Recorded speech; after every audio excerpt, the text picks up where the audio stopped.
কি মজা জঙ্গলে ঘুরে বেড়াতে, আহা কি আনন্দ জঙ্গলে ঘুরে বেড়াতে।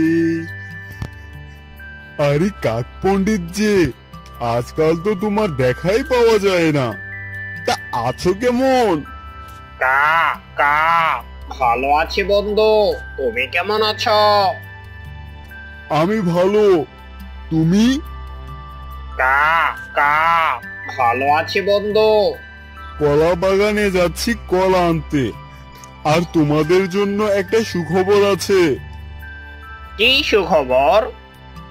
আমি বাবা হতে চলেছি, আর তাই তো বউকে খাওয়ানোর জন্য কলা আনতে যাচ্ছি। এ তো খুব ভালো। শোনো, এখন থেকে তোমার বউয়ের যত্ন নিও। ঠিক আছে, বিদায় কাক পণ্ডিত।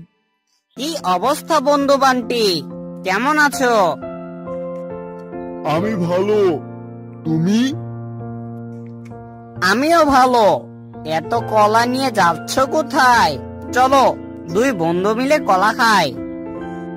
তার আগে একটা খুশির খবর শুনো, তুমি চাচ্চু হতে যাচ্ছ, কারণ অল্প কিছু দিনের মধ্যেই আমি বাবা হয়ে যাব। এ তো খুবই ভালো কথা বন্ধু, বাচ্চার মায়ের যত্ন নাও তো। হ্যাঁ বন্ধু, আর এই কলাগুলো তার জন্যই নিয়ে যাচ্ছি, তাই তো তোমার সাথে খাওয়া সম্ভব না। নাও, তুমি এই দুটো কলা খাও, আমার যেতে হবে বন্ধু। ঠিক আছে বন্ধু, বিদায়। বান্টি তার শিয়াল বন্ধুকে বিদায় জানিয়ে তার বউয়ের কাছে গেল। এই নাও মন্টি, মজার মজার পাকা কলা।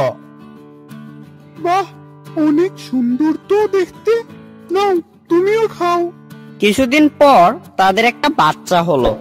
তারা তো তাকে নিয়ে খুব খুশি।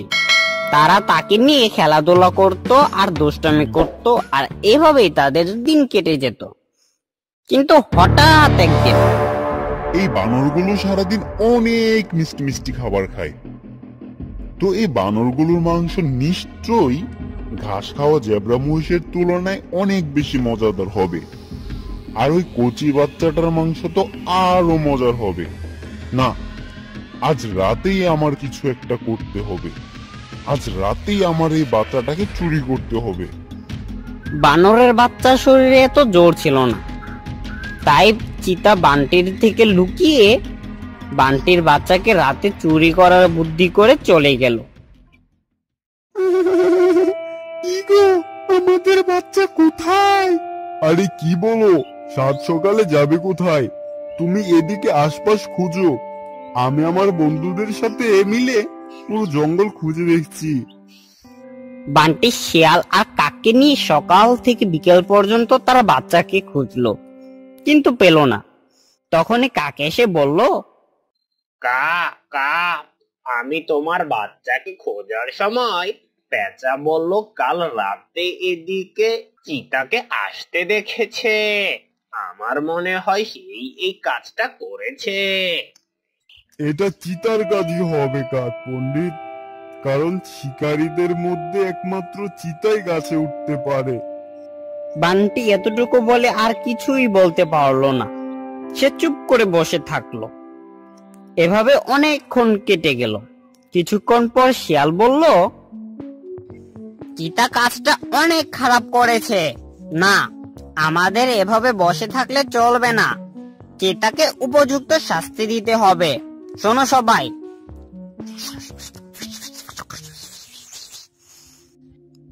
পরদিন সকালে কাক পণ্ডিত চিতার কাছে গিয়ে বলল, চিতা মশাই কেমন আছেন? আছি ভালো, হঠাৎ আমার এখানে কি মনে করে? আমাদের বান্টির বাচ্চাকে খুঁজে পাওয়া যাচ্ছে না, তাই আমাদের আপনার সাহায্য চাই। আর আপনি আমাদের সাথে বান্টির বাচ্চাকে খুঁজে দিলে আমরা আপনাকে 7 দিনের খাবার দেব। চিতা এই প্রস্তাব শুনে অনেক খুশি হলো আর মনে মনে বলল, বোকার দল কোথাকার, বান্টির বাচ্চাকে তো আমি চুরি করে খেয়ে ফেলেছি, আর তারা আমাকেই উল্টো 7 দিনের খাবার দিয়ে বাচ্চা খুঁজতে বলছে। আমার তো দেখছি রাজকপাল, বাচ্চাও খেলাম আবার খাবারও পাবো। তার ভাবনার মাঝেই কাক বলে উঠল, কি ভাবছেন? এটাই তো ভাবছি, চালাক চতুর হওয়ায় বান্টির বাচ্চাকে খোঁজা তো আমার দায়িত্ব। চলো বান্টির কাছে যাই। চলুন আমার সাথে। কাক চিতাকে বান্টির বাসায় নিয়ে গেল। এসব খাবার কি আমার জন্য? হ্যাঁ চিতা মহাশয়, নিন, খেয়ে নিন। চিতা খাবার খেতে লাগলো, আর তখন বানর তাদের আইডিয়া অনুযায়ী দড়িটা কেটে দিল, আর উপর থেকে একটা পাথর এসে চিতার উপরে পড়ে গেল। অবশেষে আমি আমার বাচ্চার প্রতিশোধ নিতে পারলাম, আর অত্যাচারী চিতার মৃত্যু হলো।